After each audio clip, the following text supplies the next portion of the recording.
Good morning to everyone. आज देखिए आप लोग स्टार्ट करने वाले हैं टैक्सेशन और चैप्टर की नेम रहेगा इनकम फ्रॉम सैलरी। और इनकम फ्रॉम सैलरी में कुछ हम लोग आज प्रैक्टिकल सम करने वाले हैं, जो कुछ इसमें होगा हाउस रेंट अलाउंस से रिलेटेड भी होगा, क्योंकि हमने लास्ट क्लासेस में उससे रिलेटेड मैंने कुछ थ्योरेटिकल क्वेश्चन बताया था। एचआरए का कंप्यूटेशन किस तरह से होगा उसका मैंने कुछ बेसिक कॉन्सेप्ट बताया था। अभी मैं सैलरी को कंप्यूट कैसे किया जाएगा उसके बारे में डिस्कस करने वाले हैं। तो देखेंगे, मैं एक क्वेश्चन लिखवा दिया हूँ, जैसा कि आप लोग देख पा रहे हो। थोड़ा एक बार देख रहा हूँ कैमरा कि आप लोग तक अच्छा से क्लियर दिखाई दे रहा है या नहीं। तो शायद आई होप कि शायद आप लोग अच्छे से देख पा रहे होंगे। तो देखेंगे यहाँ पे लिखा हुआ क्या है, इस चीज़ को समझेंगे। देखिए कहता है एग्जाम्पल में, कहता Mr Ram got offers from companies of Delhi for service as under. Mr Ram जो है उसको ऑफर मिला है कंपनी से, जो दिल्ली की कंपनी, और उसका सर्विस इस प्रकार से ए और बी है, दो कंपनी है। Basic salary, HRA, travelling allowance, contribution by employer to approve superannuation fund और मोबाइल फोन, ये रहा।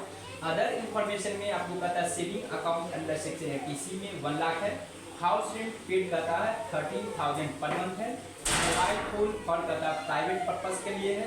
Which offer should be accepted, मतलब मिस्टर राम को कौन सी ऑफर को एक्सेप्ट करनी चाहिए ये आपको बताना है। तो सबसे पहले हम लोग को डिसाइड करनी है कि इसमें ऑफर कौन सा एक्सेप्ट करेगा। जिसका टोटल इनकम मिनिमम होगा वो ऑफर उसको एक्सेप्ट करनी चाहिए। क्यों? क्योंकि उसको टैक्स लायबिलिटी कम बनेगा। ठीक है, तो आप जरा समझते हैं इसमें टेक्निकल जो टर्म है उस पर पहले मैं फोकस करता हूँ। इसी को याद रखेंगे, contribution by employer to approve fund, ये हमेशा याद रखेंगे। यदि 1.5 लाख रुपया से एक्सेस होगा तो उस पर टैक्स लग जाती है। ठीक है, तो यहाँ पर 90,000 एक्सेस है 1.5 लाख से, तो इस पर टैक्स लगेगा। मोबाइल फ़ोन का हमेशा याद रखेंगे, मोबाइल फ़ोन यदि प्राइवेट पर्पस के लिए है तो वो एग्जम्प्ट होती है। ठीक है, ये रहा दो basic term. Travelling allowance exempt होगा। ठीक है, तो अब हम लोग थोड़ा आते हैं, थोड़ा कैलकुलेशन की ओर आते हैं हम लोग। तो यहाँ पे हम लोग को देखना क्या है, एक देखेंगे हाउस रेंट पेड है आपको 13,000, ये थोड़ा टेक्निकल टर्म है, इस पर थोड़ा हम लोग फोकस करते हैं कि ये क्या है। तो देखिए हाउस रेंट के बारे में समझेंगे कि ये जो होती है कुछ एग्जेम्पशन मिलती है, इसके बारे में थोड़ा हम लोग देखते हैं। रेंट पेड के बारे में देखेंगे। रेंट पेड ये डिडक्शन मिलती है अंडर सेक्शन 80(g) के अकॉर्डिंग। मतलब देखेंगे ये किसको मिलता है, यदि कोई एसएससी को, मतलब एम्प्लॉइज को, ना ही उसको हाउस रेंट अलाउंस मिलती है, ना ही रेंट फ्री अकोमोडेशन मिलती है, तो वैसे एम्प्लॉय को अंडर सेक्शन 80(g) के अकॉर्डिंग उसे डिडक्शन मिलती है। क्या समझे? जैसे ना ही उसको एचआरए का फैसिलिटी है, ना ही रेंट फ्री अकोमोडेशन की फैसिलिटी है, तो वैसे एम्प्लॉय को अंडर सेक्शन 80(g) के अकॉर्डिंग, मतलब धारा 80(g) के अकॉर्डिंग उसको क्या मिलता है, छूट मिलती है। तो यहाँ पर देखेंगे, यहाँ पर एक जो ऑफर था और एक बी ऑफर, ए ऑफर में ना ही इसको एचआरए मिल रही है, ना ही रेंट फ्री अकोमोडेशन। इसका मतलब अंडर सेक्शन 80(g) का जो डिडक्शन है सिर्फ ए वाले में मिलने को है, और 80(c) है वो दोनों में मिलेगा। ठीक है, तो सबसे पहले हम लोग समझेंगे rent paid under section 80(g) के अकॉर्डिंग किस तरह कैलकुलेशन होता है। थोड़ा फोन आ गया, मैं 1 मिनट देख ले रहा हूँ फोन को।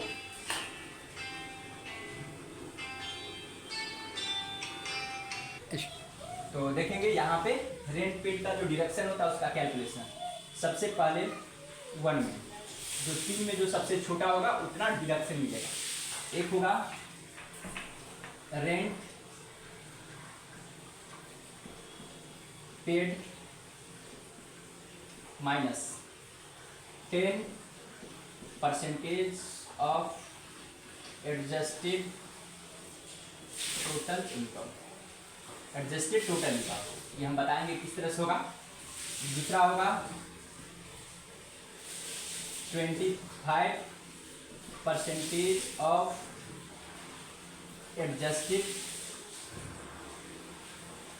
Total income. 25% of adjusted a, यहाँ पर जो लिखे ATI उसी को हम ADJ कर दी एडजस्टेड। उसके बाद तीसरा होगा maximum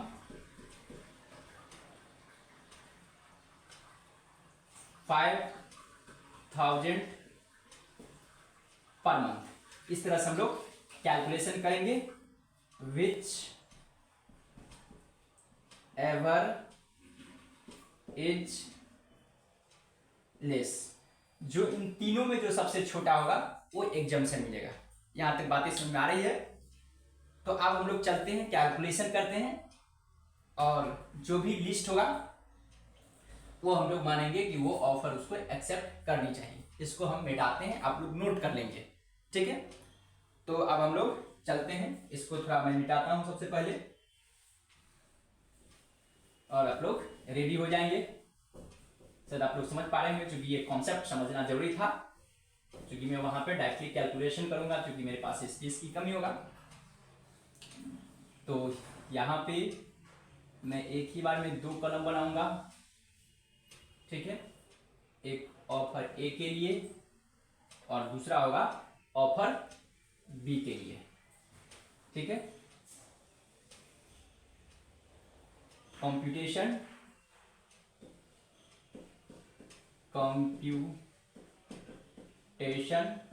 of total income of mister Ram. यहाँ पे ए हुआ और ये बी हुआ, ठीक है?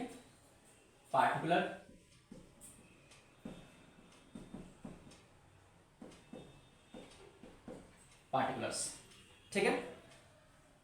तो यहां पे सबसे पहले होंगे आपको बेसिक सैलरी, यहां पे 12 लाख है, और यहां पे 8 लाख है, ये हो गया। उसके बाद आपको HRA है, HRA रिसिप्ट, ये आपको आया 96,000 है। इसको मैं यहीं पर लिखूंगा, क्योंकि इसमें से एग्जाम्पशन लेस होगा। लेस एग्जाम्प्ट HRA जो अंडर सेक्शन 10(30) A के अकॉर्डिंग निकलता है, जो लेस करके होगा बी में मैं लिख दूंगा। उसके बाद होगा ट्रैवलिंग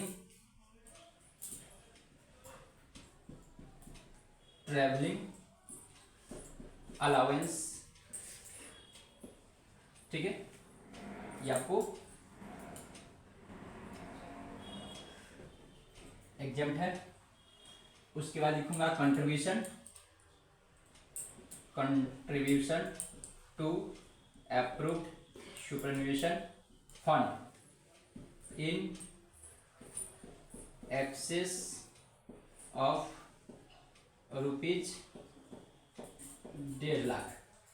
तो देखें 2,50,000 था, इसमें से 1,50,000 को लेस कर दूंगा, तो 90,000 आपको टैक्सेबल हो जाएगा, ठीक है?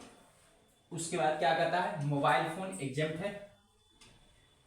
मोबाइल फोन ये आपको एग्जाम्प्ट मानी जाती है, ठीक है?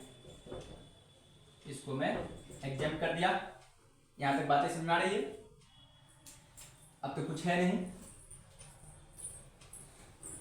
अब इसको मैं टोटल करूंगा, ये हो जाएगा आपको 12 लाख, और इसको मैं ऐड करूंगा तो होगा 8,90,000। तो अभी मैं ऐड नहीं कर रहा हूं, क्योंकि HRA भी होगा, ठीक है? इसी को मैं बोलूंगा सैलरी, या यहां पर डिडक्शन है, तो इसी को मैं बोलूंगा gross total income. Gross total income, इसलिए कि अनदर हेड का कोई इनकम है नहीं, इसलिए मैं सैलरी को ही ग्रॉस टोटल इनकम मैंने मान लिया, ठीक है? अब मैं इसमें से लेस करूंगा, लेस डिडक्शन, ठीक है? डिडक्शन होगा, सबसे पहले होगा ये saving account, saving account under section 80C के अकॉर्डिंग ये आपको दोनों में जाएगा। कितना है, तो आपको 1 लाख दिया हुआ है, यहाँ पे भी 1 लाख होगा, ठीक है। और एक होगा rent paid, rent paid under section 80G, मैंने जो स्टार्ट में कॉन्सेप्ट बताया था, ठीक है। इसको जब मैं लेस कर दूंगा तो यहां पे आएगा टोटल इनकम या टैक्सेबल इनकम, टोटल इनकम या टैक्सेबल इनकम। तो अब रहा एचआरए को मुझे कंप्यूटेशन करना पड़ेगा। तो देखिए एचआरए का कंप्यूटेशन कुछ इस तरह से होगा। पहला मैंने कॉन्सेप्ट बता दिया हूं, पहला होता है एक्चुअल एचआरए, एक्चुअल एचआरए ये वर्किंग नोट में जा रहा है। एक्चुअल में एचआरए कितना मिला था, 96,000।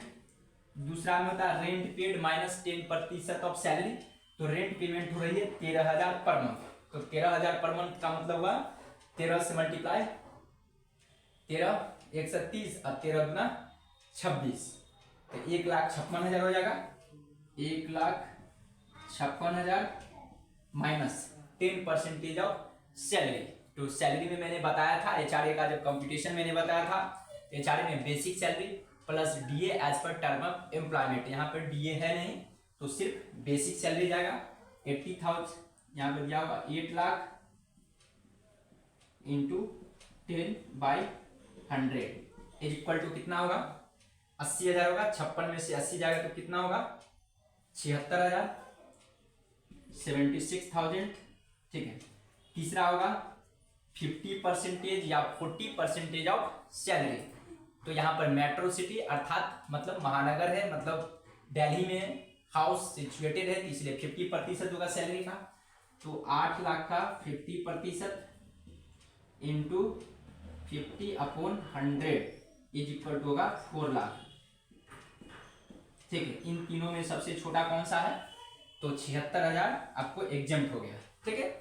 विच एवर इज लोअर, तो यहाँ पर 76,000 मैंने लिख दिया। ये बचा 20,000 यहाँ पे चला गया। अब इसको मैं ऐड कर लेता हूं, तो 8 लाख कितना होगा 90, यानी कि 9,10,000, 9,10,000 हुआ, ठीक है। 80G तो सिर्फ इसमें जाएगा, इसमें तो जाएगा नहीं, तो इसका फाइनली 8,10,000 में लिख दे रहा हूं, ठीक है। ये हो गया। अब मुझे कैलकुलेशन करना पड़ेगा रेंट पेड। मैं एक बार कैमरा देख ले रहा हूँ कि आप लोग सही से देख पा रहे हैं, एकदम क्लियर कट है, ठीक है सर। आगे बढ़ो, ओके बाय बाय, ठीक है। अब हमें कैलकुलेशन करना है अंडर सेक्शन 80G के अकॉर्डिंग जो रेंट पेड में जो डिडक्शन मिलती है, किसको मिलेगा, ओनली बीट ए को। ये हमेशा याद रखेंगे। बहुत सारे स्टूडेंट क्या करता है, एग्जामिनेशन में जाता है, सोचता है एचआरए तो इसमें है, इसी में अंडर सेक्शन 80G को लेस कर देता है, जबकि ऐसा कुछ नहीं है। क्योंकि यहाँ पर एचआरए में जब इसको एग्जाम्शन मिल ही गया तो फिर डिडक्शन क्यों मिलेगा। हमेशा याद रखिए, जो भी एग्जेम्प्टेड है या जिसको ऑलरेडी डिडक्शन मिल चुका है उसको दोबारा डिडक्शन नहीं मिलती है। तो इन सभी चीजों को आपको ध्यान में लेके चलनी है, ठीक है। तो यहाँ पे इसको मिलेगा, किसको, ए को मिलेगा। क्यों, क्योंकि जब एचआरए और ना ही रेंट फ्री अकोमोडेशन की फैसिलिटी होगी, तो वैसे एसएससी को अंडर सेक्शन 80G के अकॉर्डिंग जब रेंट पे करता है तो उसको डिडक्शन मिलती है। क्योंकि उसको ना ही रेंट फ्री अकोमोडेशन मिला है, ना ही एचआरए मिला, तो कहीं ना कहीं तो रहता होगा, तो अपने पॉकेट से पेमेंट करता होगा, तो उसको गवर्नमेंट डिडक्शन देती है। तो देखिए इसमें मैंने क्या बताया था कॉन्सेप्ट, मुझे थोड़ा इसको मिटाना पड़ेगा। मैं इस चीज को मिटा दे रहा हूँ, तभी मैं कैलकुलेट कर पाऊंगा अंडर सेक्शन 80G। मैं इसी का मिटाता हूँ क्योंकि इसका कहानी खत्म हो गया। ये क्वेश्चन था, आप लोग नोट भी कर लिए होंगे। मैं अब थोड़ा इसी को मिटा रहा हूँ ताकि अच्छे से मैं समझा पाऊंगा आपको। तो इस तरह से आप लोग तब तक नोट करते चलेंगे या अपना वीडियो को अपलोड कर लेंगे, ताकि आप लोग को हेल्प होगा इन फ्यूचर में भी। कभी कॉन्सेप्ट में कोई किसी प्रकार को दिक्कतें होगी तो आप उस कॉन्सेप्ट को, उसके माध्यम से आप कॉन्सेप्ट को क्लियर कर लेंगे। एकदम मैं बेसिक से बता रहा हूँ ताकि किसी को कोई दिक्कत नहीं। जितने भी कॉन्सेप्ट आता है उन सभी कॉन्सेप्ट को मैं ईच एंड एवरी पॉइंट को अच्छे से मैं क्लियर करवाने की कोशिश कर रहा हूँ। तो आप देखिए, डिडक्शन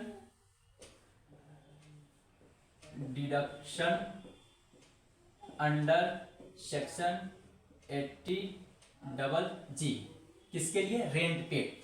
तो पहला मैंने स्टार्ट में ही बताया था, rent paid minus 10% of adjusted total income. तो देखेंगे, rent paid minus 10% of total income भी बोल सकते हैं, या एडजस्टेड टोटल इनकम। तो देखिए, रेंट पेड कितना करा है? तो 1,56,000, 1,56,000 minus 10% of adjusted total income का मतलब ये हुआ उसका इनकम कितना था? 12 लाख रुपया। और 12 लाख रुपया में से 1 लाख रुपया अंडर सेक्शन 80C के अकॉर्डिंग डिडक्शन मिलेगा, तो 11 लाख हुआ। तो इस 11 लाख का 10% होगा, 10/100 इज इक्वल टू कितना होगा?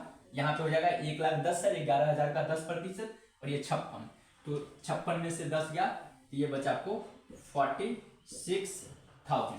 पहली बात। दूसरा होगा 25% ऑफ एडजस्टेड टोटल इनकम। तो एडजस्टेड टोटल इनकम कितना आया था? 11 लाख। क्या? तो 11 लाख का 25%, तो कितना होगा? 11 लाख का 25%, 11 लाख का 25% कितना होगा? यहाँ पे हो जाएगा 2.5 लाख और 25, 2,75,000, 2,75,000। तीसरा होगा आपको मैक्सिमम 5,000 पर मंथ, यानी कि इक्वल टू होगा 60,000। अब इन तीन में सबसे छोटा कौन सा है? इन तीन में सबसे छोटा आपको आ गया 46,000। तो ये आपको डिडक्शन हो गया 46,000। अब इसमें से लेस किया जाएगा, ये बचेगा 10,54,000। ठीक है। क्वेश्चन क्या किया गया था कि मिस्टर राम को कौन सा ऑफर एक्सेप्ट करनी चाहिए? इसका मतलब क्या लिखेंगे? Mr Ram should accept offer B. क्यों? क्योंकि इसका टोटल इनकम कम आया, तो वहां पर टैक्स लायबिलिटीज कम होगा। इस तरह से हम लोग लिख सकते हैं। कंक्लूजन में आंसर में लिखेंगे क्या चीज? Mr Ram should accept offer B. ठीक है, ये हो गया आपको आंसर, क्योंकि उसका टोटल इनकम मिनिमम आया। तो आज की क्लास यहीं पर एंड हो रही है, फिर हम लोग नेक्स्ट टाइम में आएंगे और उसको अच्छे से स्टडीज कर लेंगे।